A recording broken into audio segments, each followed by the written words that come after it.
Bismillahirrahmanirrahim. Assalamualaikum warahmatullahi wabarakatuh. Nama saya Raja Wira Sanjaya, NIM 19111024161008, kelas A tingkat 3. Di sini saya akan menjelaskan laporan pendahuluan nasional keperawatan medikal bedah 2, yaitu dengan kasus diabetes mellitus yang disusun oleh saya sendiri. Baik Pak, ini di konsep penyakit ya.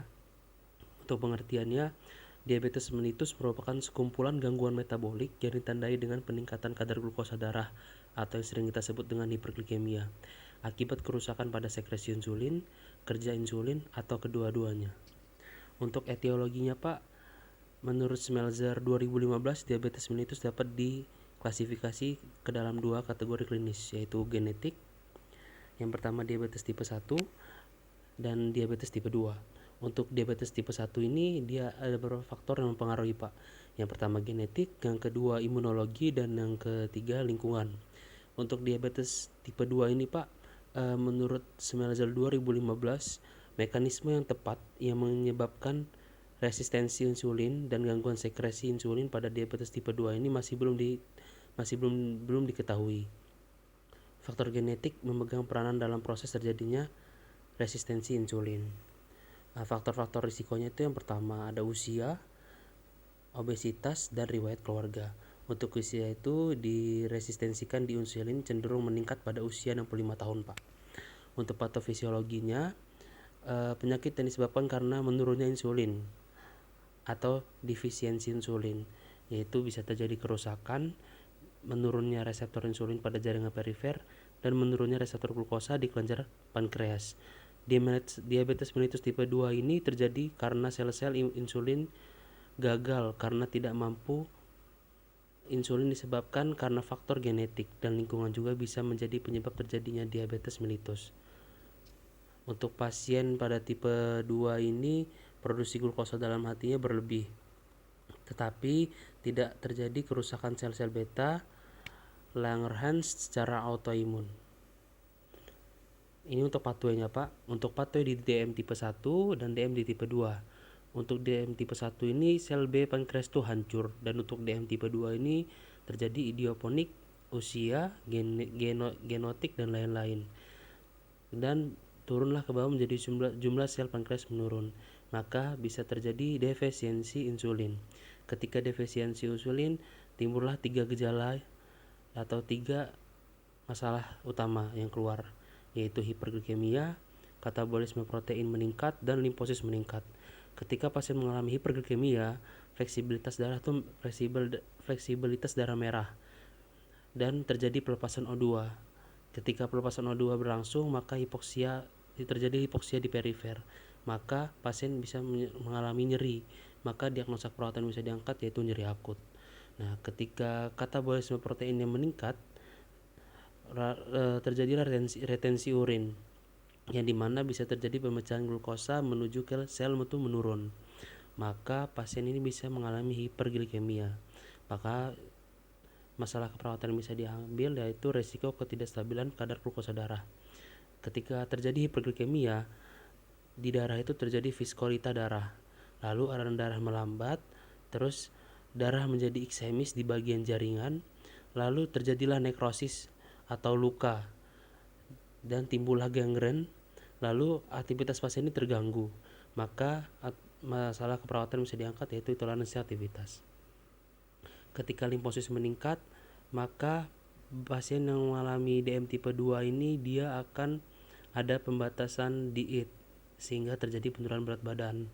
Maka intake-nya tidak adekuat Pak untuk ke sel-sel dalam tubuh. Makanya resiko yang bisa kita ambil yaitu resiko nutrisi kurang. Nah, ketika pembatasan diet, pasien ini mengalami poliuria, yaitu terlalu banyak kencing atau terlalu banyak minum, sehingga masalah keperawatan yang bisa diangkat yaitu defisit volume cairan. Untuk manifestasi tanda dan gejala, penyakit diabetes mellitus ini pada awalnya seringkali tidak dirasakan dan tidak disadari penderita. Tanda awal yang dapat diketahui bahwa seseorang ini menderita DM atau kencing manis yaitu dilihat langsung dari efek peningkatan kadar glukosa dalam tubuh mencapai hingga nilai 160 hingga 180 mg per dl. Dan air seni itu penderita kencing manis itu yang mengandung gula sehingga urin itu dilebung atau dibuang tuh bisa dikerbuti oleh semut. Untuk menurut Perni, gejala dan tanda-tanda DM dapat digolongkan menjadi dua, yaitu yang penyakit akut dan kronis. Untuk penyakit akut itu biasanya gejala yang timbul tuh lapar yang berlebihan atau makan yang banyak. Nah, kalau yang kedua ini pasien ini pasti sering merasa haus. Yang ketiga tuh jumlah urinnya yang dikeluarkan banyak dibanding makanan yang masuk.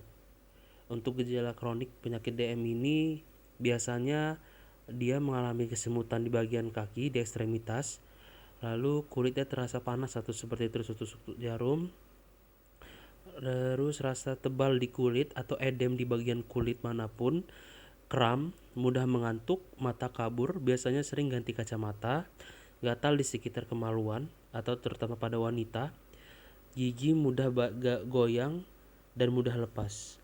Komplikasinya untuk diabetes yang akut Pak atau KAD merupakan komplikasi akut DM yang ditandai dengan peningkatan kadar glukosa darah tinggi yang melebihi 300 bahkan sampai 600 mg per dl dan disertai dengan asidosis dan plasma keton ia kuat.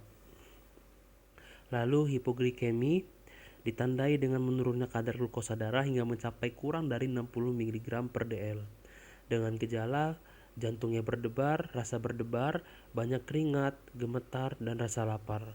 Untuk komplikasi yang kronis, Pak, menurut Smelja 2015 itu komplikasi dalam jangka panjang itu terdiri dari dua, yaitu makro dan mikro.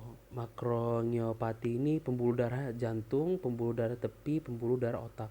Untuk yang di mikro, dia menyerang di pembuluh darah kapiler retina mata atau retinopati diabetik dan pembuluh darah kapiler ginjal. Ini untuk pemeriksaan diagnostik. Pemeriksaan gula darah normal itu pada darah sewaktu itu normalnya itu 200 mg per dl. Untuk glukosa darah puasa itu lebih dari 140 mg per dl.